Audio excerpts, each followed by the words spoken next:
Thank you, Mr. Chairman. Director Burns, you've already outlined the dire humanitarian situation in Gaza right now, just the urgency of getting humanitarian aid to stave off massive starvation, massive death by starvation. I applaud the President looking at getting aid in through maritime passage as well. Within that urgency and the urgency of getting an extended ceasefire, 4, 5, 6 weeks,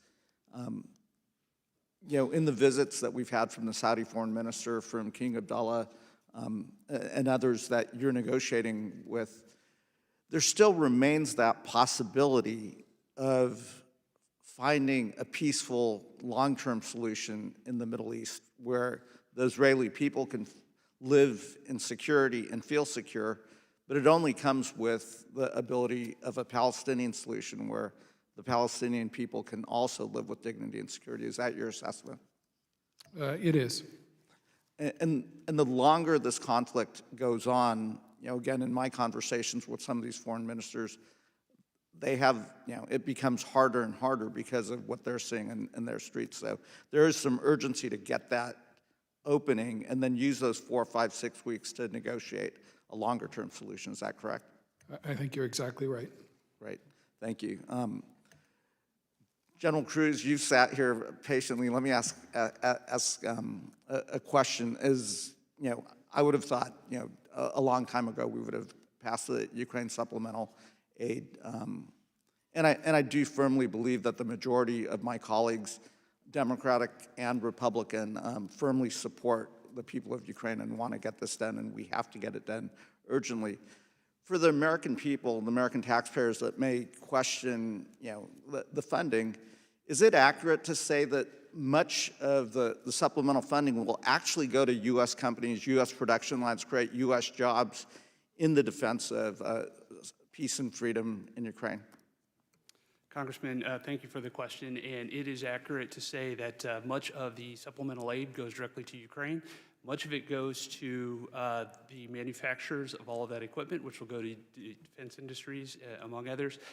And some of the supplemental comes to our agencies to allow us to do the things that we need to do to both advise you and to advise the Ukrainians as they prosecute this war. So I do think that is a really important point to the American public, to the American taxpayers, that while we're defending freedom, supporting the Ukrainian people as they defend their own sovereignty, this is not a giveaway of funds. This is, again, supporting our values as Americans, but it also will go to American jobs, American manufacturing lines, and so forth. So I think that is very, very important.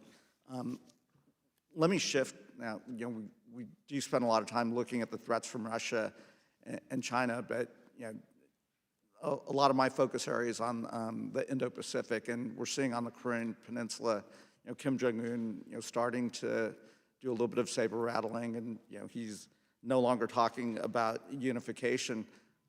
In the brief moment that I have, and maybe this is for Director Haynes or Director Burns, can you comment on, in this setting, your assessment of what's happening in North Korea and what Kim Jong-un's, we're seeing additional ballistic tests and obviously a relationship between Putin and the North Koreans as well.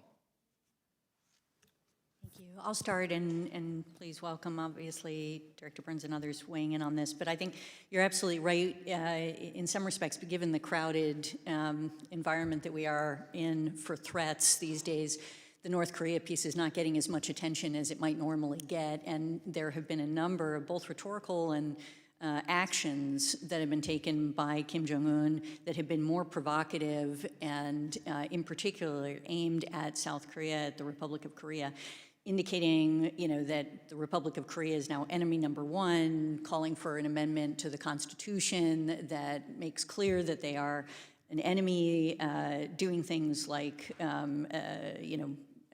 blowing up, in effect, the liaison office in Kaesong between the two countries, a whole series of things that are lifting up the tensions. And we believe that it is clear that he is increasingly provocative in a sense, and there is more anxiety about the potential of him taking sort of military action, including on the northern line limit, which is basically the demarcation, the border between, the maritime border between South Korea and North Korea in the space. And I think, you know, our analysis right now is effectively that he will engage in increasingly provocative behavior, but is not interested in escalating this into a full-on war, and that there is a kind of a limit on this. One of the challenges that we see as sort of a factor in this landscape is that he is potentially feeling increasingly emboldened by virtue of the relationship with Russia advancing as it has, and the fact that Putin needs the North now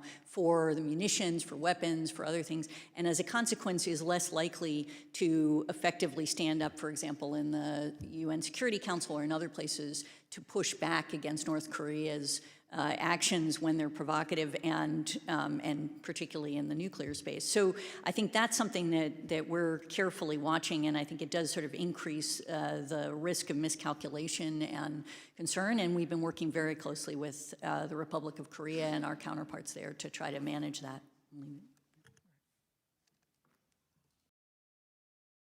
Mr. Fitzpatrick. Thank you, Mr. Chairman. Thank you all for being here and for your service to our nation. As we have seen time and time